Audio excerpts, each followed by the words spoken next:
David was just a boy. He was the youngest of his brothers.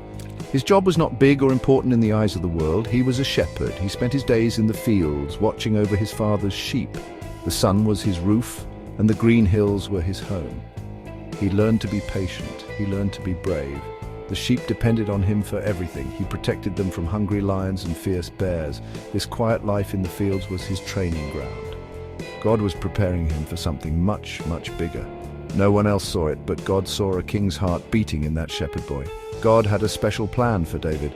The current king, Saul, had turned his heart away from God.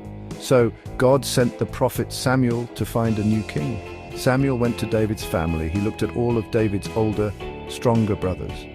They looked like kings. They were tall and handsome soldiers, but God does not look at what people see on the outside. God looks at the heart.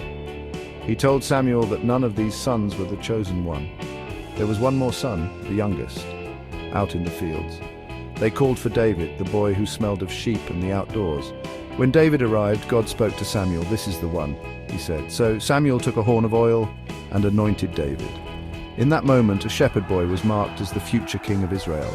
The Spirit of God came upon David in a powerful way. He did not wear a crown yet. He did not sit on a throne. He went back to his sheep.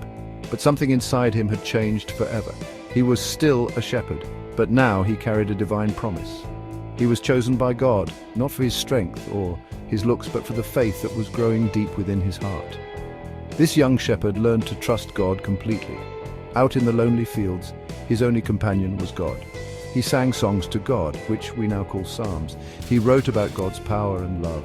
He knew that God was his rock and his fortress. This deep, personal faith was the foundation for everything he would become. It was the source of his courage. It was the wellspring of